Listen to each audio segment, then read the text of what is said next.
Il s'agit cette fois-ci du BTS Management en hôtellerie-restauration qui va nous être présenté par Madame Catel Moulet. Madame Moulet, bonjour. Et bonsoir. Bonsoir. Alors, je vais mettre tout de suite le diaporama de la formation en partage pour que les collègues puissent suivre votre présentation. Alors, donc vous êtes professeur au lycée des métiers Vauban à Auxerre en BTS Management en hôtellerie-restauration. Cette formation a un nom qui renvoie vers un secteur d'activité dont on parle beaucoup actuellement, mais qui est surtout extrêmement vaste et avec des réalités économiques très différentes. Comment préparez-vous les étudiants à entrer sur ce secteur d'activité et qu'attendez-vous des étudiants pour réussir dans cette formation? Oui, effectivement, il va falloir faire abstraction du complexe qui est du contexte qui est un tout petit peu compliqué en ce moment. L'hôtellerie-restauration reste un secteur extrêmement porteur dans la diversité effectivement des choses qui sont proposées.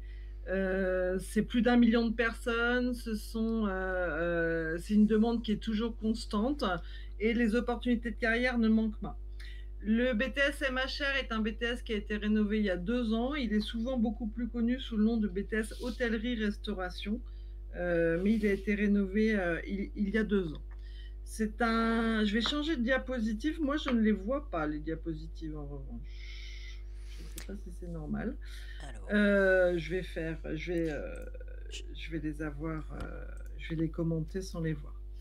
Les principaux débouchés et métiers, d'abord, il faut savoir que dans l'académie, il y a 3 établissements qui proposent ce BTS hôtellerie-restauration. L'unité de formation Vauban CIFA d'Auxerre, donc là on est sur la diapositive suivante.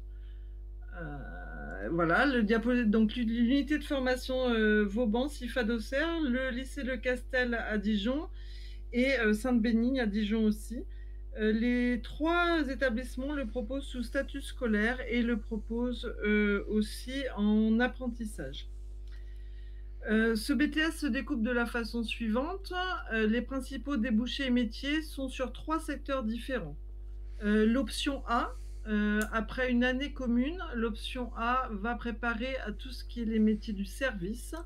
L'option B va être plutôt tous les métiers qui ont trait à la cuisine, et on va voir que c'est assez large. Et l'option C, plutôt les métiers qui sont liés à l'hébergement.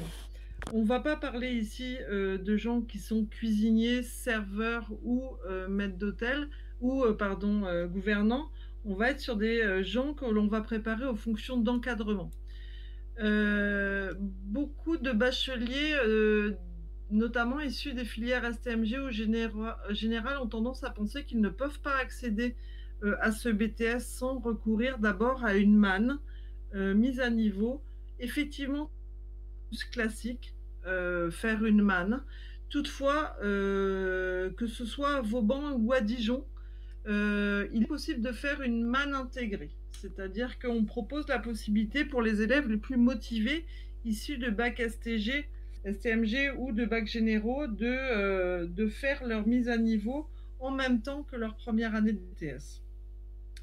On va être attentif dans Parcoursup aux différents critères, au bac d'origine, parce qu'effectivement, on ne va pas attendre les mêmes choses. On accueille principalement les bacheliers STHR, donc Sciences et Technologies de l'hôtellerie et de la restauration, qui est le cursus ante-bac le plus classique, et dispensé à Dijon et à Auxerre. On va accueillir aussi les bacheliers professionnels, que ce soit cuisine, service, restauration, cuisine ou service, et on va accueillir un certain nombre d'autres baccalauréats, mais dans ce cas-là, c'est une prise de contact avec les différents proviseurs des établissements. On va être attentif à l'assiduité, même si je ne l'ai pas noté, parce que c'est vrai que c'était un prérequis, mais je pense que ça va être le cas dans chacune des formations post-bac qui vont être présentées. Le critère de l'assiduité est un critère qui est primordial. Et après, nous, on va se concentrer sur les valences de gestion, de maths, de français, de langue, et les matières de spécialité quand il s'agit de bacheliers issus de l'hôtellerie-restauration.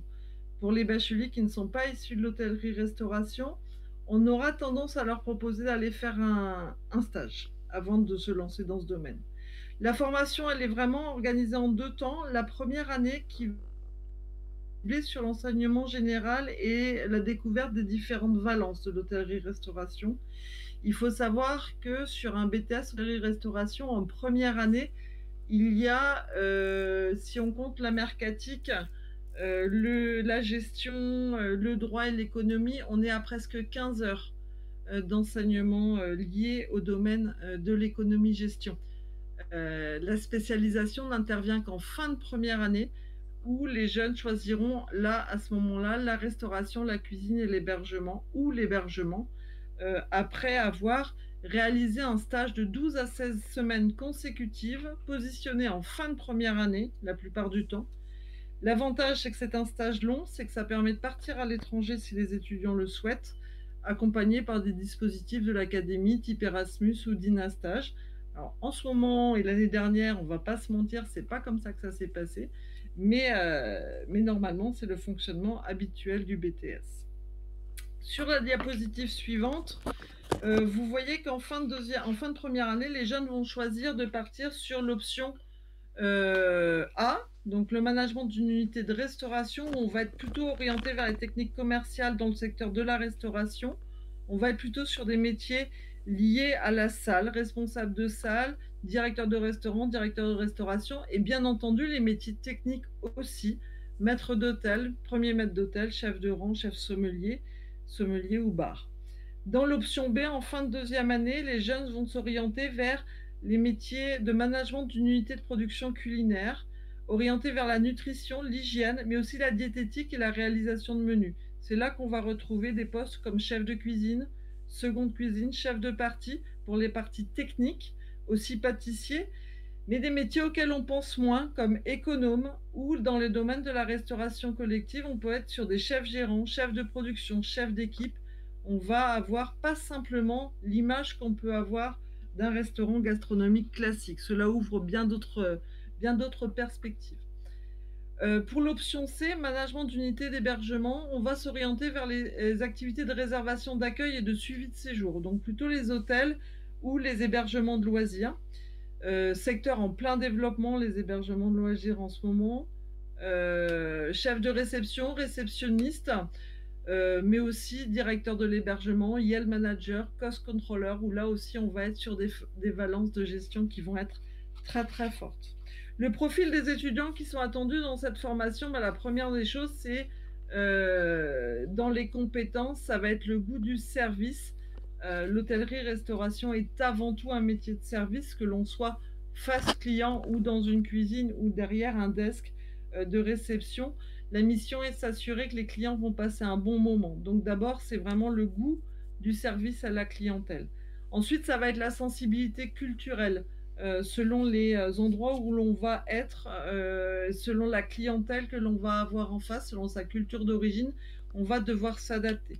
Évidemment, des aptitudes à la communication, des compétences multitâches. Un hôtelier restaurateur fait en général beaucoup de choses en même temps et est rarement spécialisé, surtout quand il a fait un BTS, est rarement spécialisé sur une monotâche.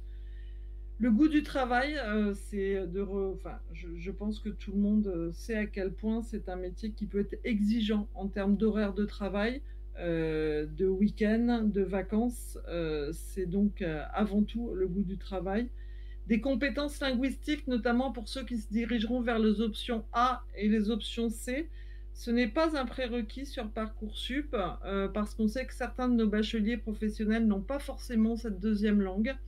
Certains établissements proposent la possibilité de démarrer la LV2 en grand débutant en BTS. C'est pas un prérequis, mais ça demande quand même à ce moment-là une grande motivation, parce que les deux langues sont obligatoires à l'issue du BTS. Le professionnalisme, la capacité de travailler en équipe, l'hôtellerie-restauration est un métier d'équipe. C'est l'aptitude à la résolution de problèmes et c'est surtout un grand goût pour l'attention aux détails, puisque ce sont les détails qui font la différence dans nos métiers. Les qualités, la curiosité, la motivation, la facilité à s'intégrer, l'autonomie, l'initiative, la bonne présentation est quelque chose qui est très important dans les métiers de l'hôtellerie-restauration. La plupart de nos étudiants, c'est vraiment quelque chose auquel on est très attaché. Le costume cravate est obligatoire pour les jeunes hommes dans la plupart de nos formations et le tailleur pour les demoiselles. Le respect de la hiérarchie, l'hôtellerie-restauration est un métier très hiérarchisé. Même avec le changement de génération, c'est un métier qui reste hiérarchisé. Donc il faut quand même avoir ce goût, soit de diriger, soit d'accepter d'être dirigé. Les éléments incontournables, l'envie. La première des choses, mais ça c'est pareil, je pense qu'on va tous y revenir, ça va être l'envie, la motivation, le goût du travail bien fait, la curiosité. Et partant de là, on accueille des jeunes issus vraiment de tout profil et avec des parcours qui sont plus qu'intéressants. De plus en plus de jeunes poursuivent leurs études après le BTS hôtellerie-restauration. Ça devient... Pardon madame, il nous reste une dernière minute pour Oui, les tout éléments. à fait. Je vais juste finir là-dessus. Oui. La plupart des jeunes aujourd'hui poursuivent leurs études. On a quasiment un tiers des jeunes qui poursuivent leurs études après le BTS en hôtellerie-restauration, soit sur un bachelor, un MBA, soit sur un master dans le public, mais aussi sur beaucoup de licences professionnelles, mentions complémentaires, soit en statut scolaire et soit en apprentissage, qu'elles soient dans l'académie ou hors académie. Il ne faut pas hésiter, bien évidemment, à contacter les différents établissements et les différentes équipes pour avoir plus d'informations. Nous vous répondrons toujours avec plaisir.